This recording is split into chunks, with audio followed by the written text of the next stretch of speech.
Let's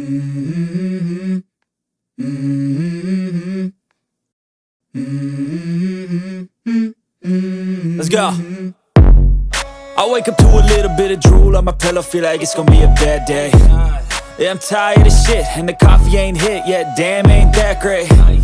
I don't wanna go to work, cause my boss is a jerk, and I'm not even... Hi guys, good morning. Welcome back to our channel. Temperature हो रहा है इस समय -6 degree Celsius और बहुत भीनी छोटी सी बूंदों की तरह स्नो गिर रही है।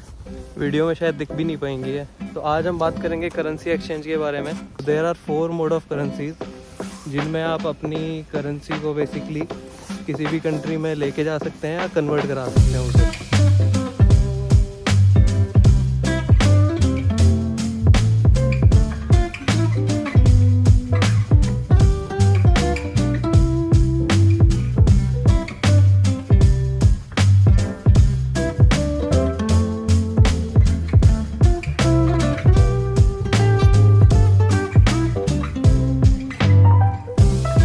हाँ जी, तो तरुण जी ये बताइए कि कितने मोड ऑफ करेंसीज हैं जो आप लेके आ सकते हैं और क्या है? तो टोटल जो मोड ऑफ करेंसीज हैं 2004। First one is cash, second one is forex card and third one is bank to bank transfer and fourth is wire transfer. जब भी कहीं टूरिस्ट वीज़ा पे कहीं घूमने जाते हैं तो सबसे पहले वो अपने करेंसी को एक्सचेंज करवाते हैं कि एक्सचेंज रेट पे, बट यहाँ पे एक लिमिट होती है कैश ले जाने की, जो ग्लोबली यूनिवर्सल लिमिट है वो है अराउंड $3000। तो कैश के बेसिकली प्रोज भी हैं और कॉन्स भी हैं। प्रोज ये हैं कि हैंडी है काफ़ी, और कॉन्स ये हैं कि एट द सेम टाइम ये डर रहता है कि कहीं खो ना जाए। तो दूसरा ऑप्शन जो आपके पास होता है वो होता है फॉरेक्स कार्ड। पहला बेनिफिट ये है कि वो आपको उसमें कन्वर्जन रेट जो होता है वो कैश के कंपैरिजन में बेटर रेट मिल जाता है। दूसरा बेनिफिट है कि कैश के कंपैरिजन उसको कैरी करना काफ़ी कन्वीनियंट होता है आप लोगों के लिए। कार्ड से बेसिकली एटीएम से आप अपना मनी विड्रॉ कर सकते हैं, वो भी विदाउट एनी एक्स्ट्रा चार्जेस। इसमें कैच ये होता है कि जिस भी आप करेंसी एक्सचेंज से अपना कार्ड ले रहे हैं तो हर कंपनी के अपने अपने ऑफर्स वेरी करते हैं। कुछ करेंसी एक्सचेंज हो सकते हैं कि आपसे हर ट्रांजैक्शन के कुछ एक्स्ट्रा फीस भी लें, लेकिन जो हमने कार्ड लिया उसमें हमें बेसिकली एटीएम विड्रॉल हमें फ्री मिले। तो तीसरा जो ऑप्शन आ जाता है वो ऑप्शन ये है कि आप एक बैंक अकाउंट से दूसरे बैंक अकाउंट में अपना मनी ट्रांसफ़र कर सके।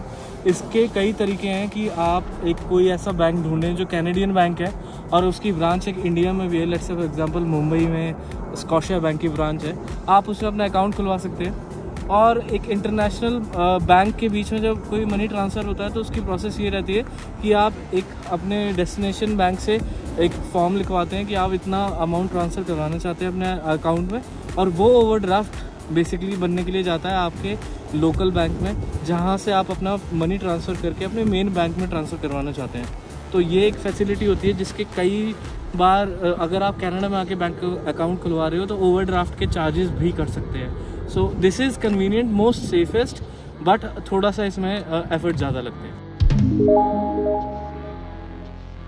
तो चौथा ऑप्शन जो आप लोगों के पास है वो ये होता है कि सपोज़ आप ऑलरेडी आप कनाडा में हैं और आपको अपनी होम कंट्री से पैसा मंगाना है। तो एक ऑर्गेनाइजेशन है वेस्टर्न यूनियन, आप उनके पास जा सकते हैं और इंडिया में उनकी ब्रांच पे पैसे जमा करा सकते हैं, और वो पैसे आपको यहाँ की ब्रांच से आप विड्रॉ कर सकते हैं, लेकिन उसमें उनके खुद के एक्स्ट्रा कुछ चार्जेस होते हैं।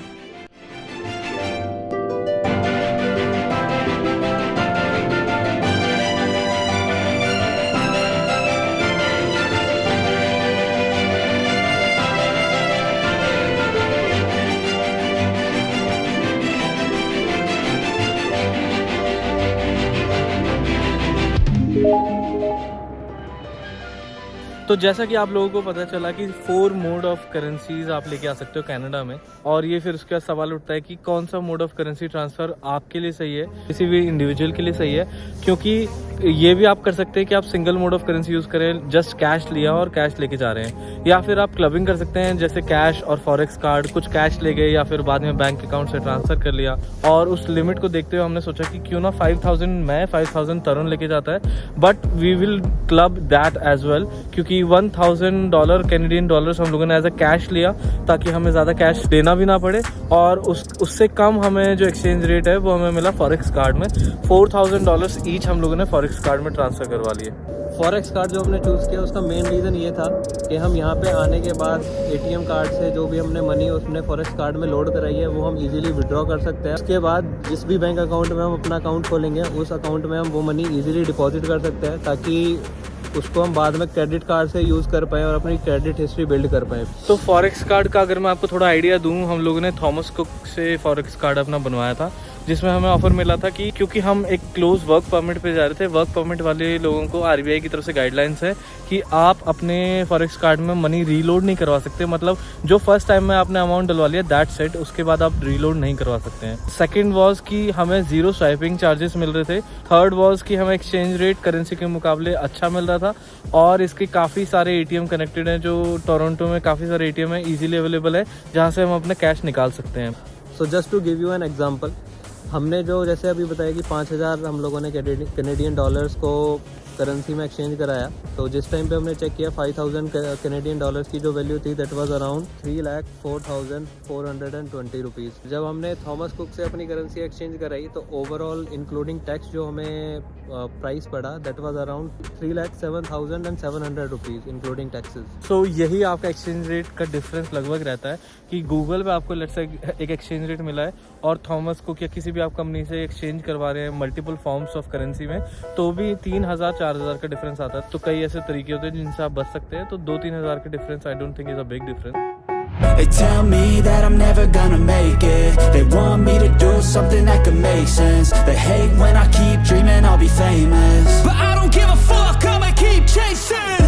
I got all this potential that's deep inside of me, but they hate when you're successful cause they try to be. They sit there being judgmental because you're trying things. तो कहने का मतलब ये है कि हर व्यक्ति के अपने अपने अलग अलग सर्कमस्टांसेस होते हैं, अलग सिचुएशंस होती हैं, अलग कंफर्ट जोन होता है। ज़रूरी नहीं कि हम लोगों ने जो कॉम्बिनेशन यूज़ किया है वही कॉम्बिनेशन आपके लिए भी बेस्ट ऑप्शन हो।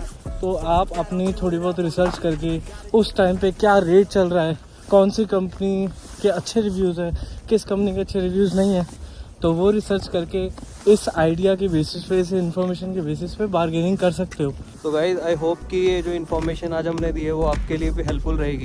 If you like the video subscribe the channel and click the like button and comment down below कि आप और क्या जानना चाहते हैं और हम किस टॉपिक पे आपके लिए इन्फॉर्मेशन बनाएं।